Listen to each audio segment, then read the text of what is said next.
آپ کیا سمجھتے ہیں کہ خان صاحب کی یہ شخصیت جو ہے اس حوالے سے کیا یہ کوئی ان کی پولیٹیکل سکورنگ تھی یا دینی جماعتوں کا کچھ تائید حاصل کرنے کی تھی، یا واقعی انہوں نے اس بات کو محسوس کیا کہ انہوں نے جتنے جنسی جرائم ہیں ان کی بنیادی وجہ جو ہے وہ بے پردگی اور فحاشی کو قرار دیا؟ بسم اللہ الرحمن الرحیم۔ آصف مرزا، بات یہ ہے کہ اگر آپ عمران خان کی وہ کتاب بھی اٹھا کر دیکھیں نا جو انہوں نے اپنی زندگی میں لکھی ہے، تو یہ پلے بوائے لوگ کہتے تھے ایسا کسی حد تک درست تھا، جو شواہد سامنے آتے تھے کسی حد تک یہ درست تھا، اور وہ خود یہ کہتے ہیں، وہ اعتراف کرتے ہیں ایسے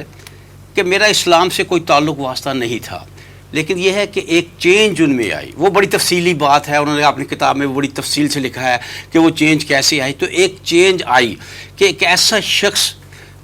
جسے کہا جا سکتا ہے کہ وہ مغرب زدہ تھا، مغربی تہذیب کا دل دادا تھا، وہ مغربی تہذیب سے متاثر تھا، اس میں کوئی شک نہیں ہے، لیکن اس نے ساری تفصیل لکھی ہے کہ کس طرح پھر مغرب کو جب اس نے قریب سے اور اندر سے دیکھا اور اس نے یہ اس معاشرے کو سمجھا اور پھر کچھ تھوڑا سا اسلام کی اسٹڈی کی تو اسے یہ بات سمجھ آئی، اور یہ بات اپنی جگہ درست ہے کہ پھر اس کا رخ اس سے بالکل تبدیل ہو گیا۔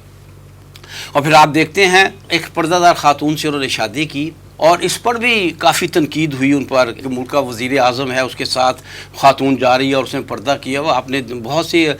کومنٹس اس پہ پڑھے ہوں گے۔ تو بہرحال ایک ذہنی تبدیلی ہے۔ آج یہی عمران خان اگر ایسی بات کرے جو اسلام کے بنیادی اصولوں شاعر اسلام کے خلاف ہوگی تو ہم کھل کے اس کی مخالفت کریں گے، اور عمران خان کے سیاسی حریف اگر ایسی بات کریں گے جو اسلام کے قریب تر ہوگی تو ہم ان کی حمایت کریں گے۔ ہمارا مقصد تو یہ ہے، ہمارا مشن تو یہ ہے کہ یہ ملک اسلام کی خاطر بنا تھا، تو یہاں معاشرہ اسلامی معاشرہ نظر آنا چاہیے، اور پہلے معاشرہ اسلامی ہو اور اس کے ساتھ پھر اس حوالے سے قانون سازی ہو، یہ ہونا چاہیے۔ لیکن اصل میں افسوس اس بات پر ہے کہ عمران خان نے جب یہ بات کہی، جب ان سے یہ اصل میں یہ جو وہ ایک وقت دیتے ہیں نا عوام کو کہ انہیں ٹیلی فون کرے، وہ ان سے جواب دیتے ہیں، وزیر اعظم جواب دیتا ہے، تو وہ یہ 2.5 گھنٹے کا ایک پروگرام تھا جن میں ان سے سوال ہوا کہ پاکستان میں جو جنسی جرائم بڑھ گئے ہیں جس کی وجہ کیا ہے، تو انہوں نے کہا بڑی سیدھی سی بات ہے کہ جب پردہ نہیں ہوگا، جب اریانی ہوگی، جب فحاشی عام ہوگی، اس کا نتیجہ یہ نکلے گا۔ افسوس اس بات کا ہے کہ ہمارے یہ مسلمان بھائی ہمارے جنہوں نے ظاہر ہے جو جانتے ہیں کہ حیا کا اور ایمان کا کیا تعلق ہے، جو جانتے ہیں کہ اللہ نے قرآن پاک میں فرمایا کہ زنا کے قریب مت جاؤ، قریب مت جاؤ کا کیا مطلب ہے؟ ظاہر مطلب ہے ایسے مواقع، ایسی اشیاء، ایسی چیزیں، ایسے معاملات کے قریب مت جاؤ جس سے یہ انسانی جو یہ شہوت کا معاملہ ہے اس میں اضافہ ہو۔ اور پھر کیا ہوتا ہے جب لوگ اس طرح کے نظارے دیکھتے ہیں، ایک انسان حیوان بن جاتا ہے اور وہ اس حیوانیت پر اتر آتا ہے، جس کا نتیجہ یہ نکلتا ہے جنسی جرائم ہوتے ہیں۔ اور بھی وجوہات ہوں گی، میں یہ نہیں کہتا کہ کوئی اور وجہ نہیں ہے، لیکن میں یہ یقین سے کہہ سکتا ہوں کہ یہ جنسی جرائم جو ہوتے ہیں ان میں جو مرکزی بات ہوتی ہے، ان میں جو اہم ترین وجہ ہے وہ یہ ہے کہ جب لوگ دیتے ہیں اریاں ڈرامے یا فلمیں یا خواتین نیم اریاں لباس میں دیکھتا ہے، اس حالت میں دیکھتا ہے، تو یہ مرد کی فطرت ہے بالکل کہ اسے ایک رغبت ہوتی ہے، اس میں ایک اشتہا پیدا ہوتی ہے، اس کی جنسی خواہش بڑھتی ہے۔ اب سوال یہ ہے کہ وہ اگر کوئی اچھے ذہن کا آدمی ہے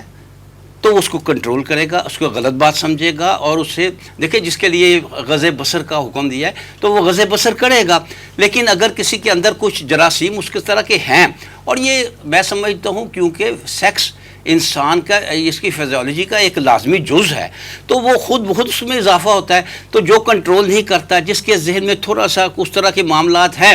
وہ کسی غلط روش پہ چل پڑتا ہے۔ آپ یہ کہہ رہے ہیں کہ خان صاحب نے یہ بات جو کی ہے یہ اپنے دل سے، اور حالیہ جو صورتحال ان کی ہے جس میں کہ ان کی ایک پردہ دار بیوی ہے، نمبر 1، نمبر 2 اکثر ان کے ہاتھ پہ تسبیح وغیرہ بھی دیکھتے ہیں، کچھ پڑھتے پڑھاتے بھی رہتے ہیں، تو دین سے ایک مزید کو ان کی رغبت ہے اور اس کی بنیاد پر انہوں نے یہ بات کی ہے. اور باقی ان کی پوری زندگی کی جو ایک انہوں نے دیکھا ہے کہ اصل وجوہات کیا بنی کسی انسان کے, کسی مرد کے پرورٹ ہونے کی یا برائی کی طرف جانے کی, شاید وہ بھی پورا ان کا ایک تجزیہ ہے اور ہمارا بھی یہی تجزیہ ہے. دیکھیں وہ جو آپ نے بات کی ہے نا, ان سے اصل میں بات یہ وہ اسی کتاب میں آپ خود لکھتے ہیں. ویسے تو وہ ایک مسلمان گھرانے میں پیدا ہوئے, لیکن لکھتے کیا ہے, جب میں مسلمان ہوا. اکثر جگہ پہ اس کتاب میں لکھتے ہیں کہ جب سے میں مسلمان ہوا ہوں. اس کا مطلب کیا ہے؟ اس کا مطلب یہ ہے کہ جب یہ چیزیں ان کے دل میں گھر گئیں, جب یہ ذہن میں سما گئی باتیں کہ یہ جو اسلامی احکامات ہیں حیا کے بارے میں, شرم کے بارے میں, پردے کے بارے میں, یہ بڑی درست ہیں اور انسان کو اپنی ایک صراط مستقیم پر چلنے میں مدد دیتی ہیں, تب انہوں نے ان کے اندر سے یہ بات نکلی.